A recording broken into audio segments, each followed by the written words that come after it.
Jeff Petrie was traded again yesterday, and that should serve as yet another reminder.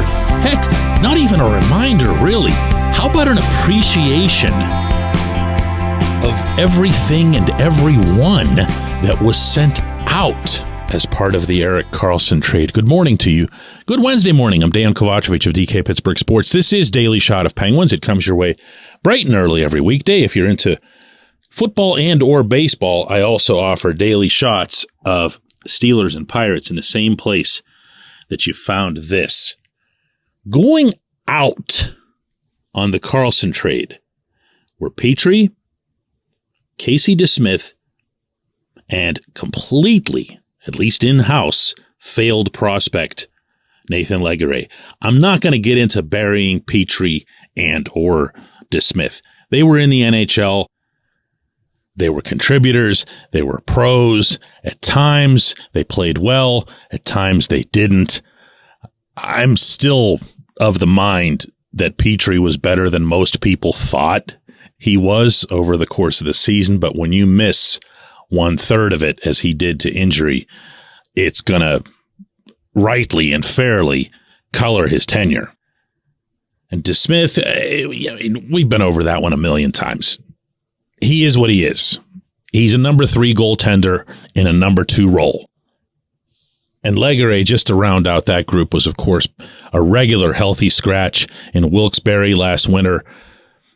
And this after a very promising introduction to Pittsburgh back when he was initially drafted. And it looked like, just his frame, his skating, his really hard, heavy shot that he's got, that there was going to be some future for him. But, you can't motivate the unmotivated. And let's see if playing in his hometown does it.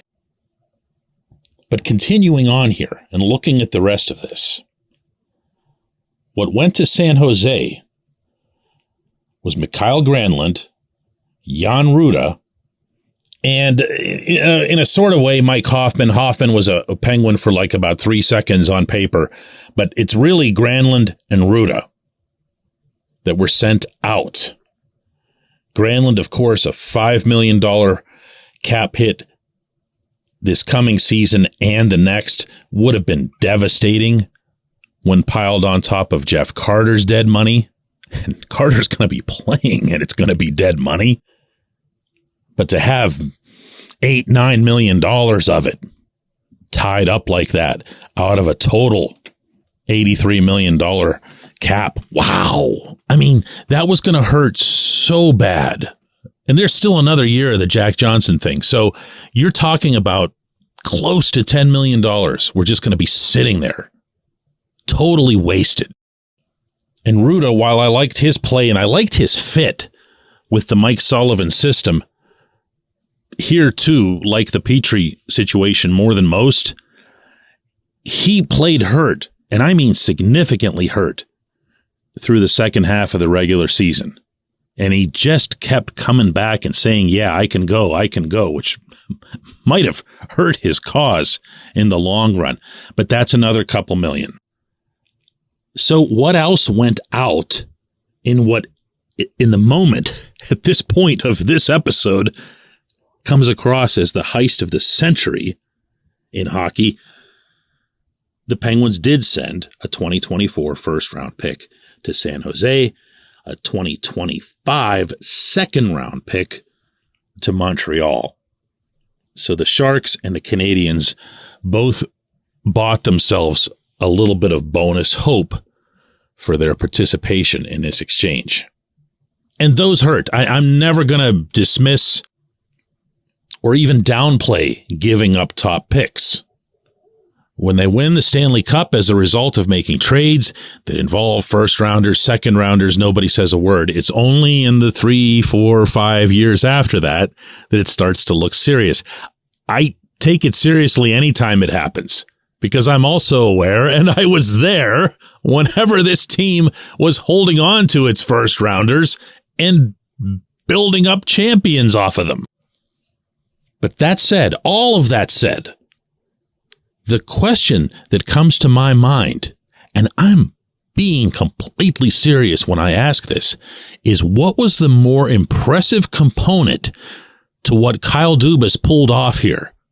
Was it what came in or what went out? I know, right? It's like as if adding the current Norris Trophy winner off a 101-point season at a reasonable enough age to expect that he can continue to perform at that level for a while isn't enough. It's as if he needed to have even more piled into it.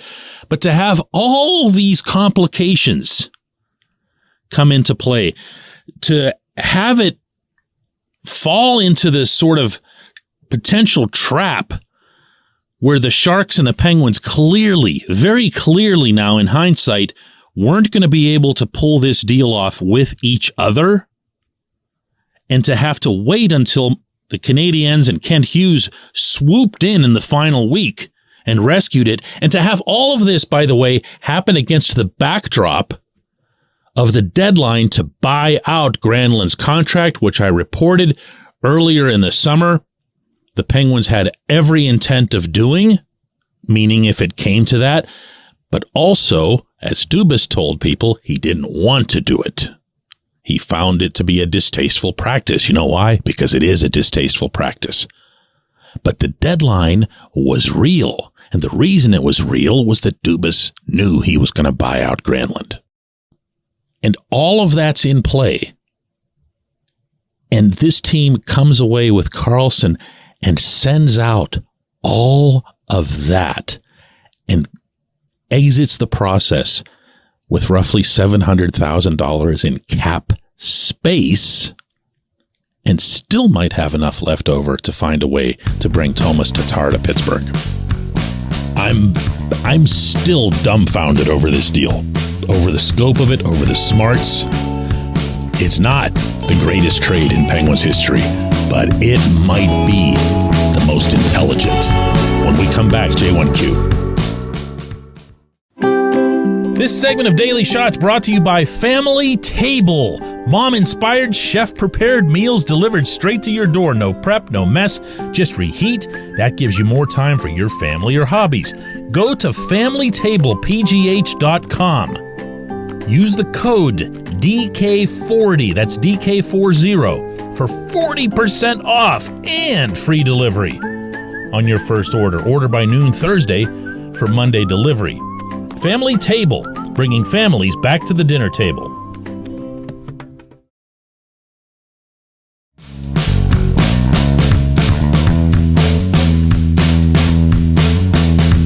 Today's J1Q comes from Derek Mills. He says, "Hey DK, love the Daily Shot of Penguins. Keep up the good work. I have one simple and stupid question for you. Why do hockey players overuse the word obviously in interviews? And by the way, I should also mention that most hockey player interviews are basically unlistenable." Derek, I'm going to bite my tongue to an extent on this because my job is to interview them and hopefully come away with interesting stuff. Now, part of that is to make sure that you're picking the right players, meaning the ones that are most likely to give you something insightful, something that'll add to the content that gets produced here, even while understanding and accepting that there's only one Matthew Barnaby every, 50 years who comes along and has great quotes. Steve McKenna was another for those of you who go back. Billy Guerin could occasionally crack a funny line. Tom Barrasso, who hated the press, I'm convinced hates humanity, was a tremendous quote. The level of insight that he would give you was unmatched on those initial two Penguins championship teams. But yeah, wow. It's few and far between. Why do they say obviously? Well, I'm convinced more than anything else that it has to do, ironically, with the many, many hockey players for whom English is a second language. And let me explain that. When a player comes over, whether it's from Russia, Czechia, Slovakia, wherever, and they're learning English, they're learning it at and on the rink. You're going to have to trust me on this. Some of them will put TV or movies on and try to pick up phrases as they go, but they're not going into any sort of formal ESL classes. That's English as a second language. In fact, I know of almost none who've ever done that because they can speak hockey. So when they're speaking with their teammates, or they're speaking with their coaches, or even speaking with reporters like me, they're going to use certain words the way you and I will commonly use and you know. And for them, that word, for whatever reason, in the hockey lexicon has become, obviously, it's a time buyer. It's a, hang on a second, I don't have that word yet, but if I throw in the word obviously, I've at least bought myself another half a millisecond to get to that word.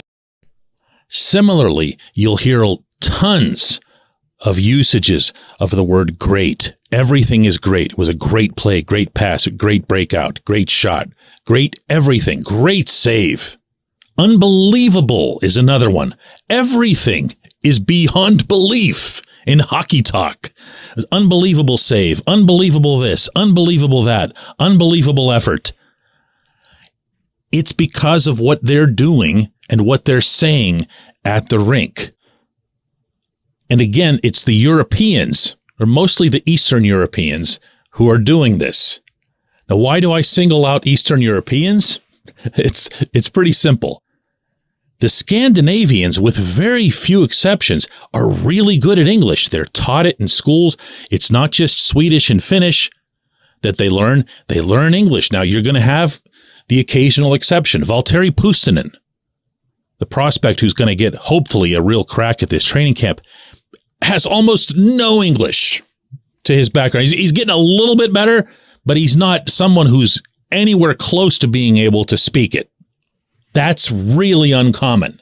Whereas with the Eastern Europeans, it's much more common because as you're growing up in Eastern Europe, and I'm somebody of Serbian descent, you don't really ever think that you're going to leave. It's not something that crosses your mind. You're not thinking globally as you're there. It's a different world. So I could actually talk about this one for days, but I've probably given you too much already and definitely not what you were expecting. I do believe there's a methodology to it. Let's just leave it there. I appreciate the question. I appreciate everybody listening to Daily Shot of Penguins. We're going to do another one of these tomorrow.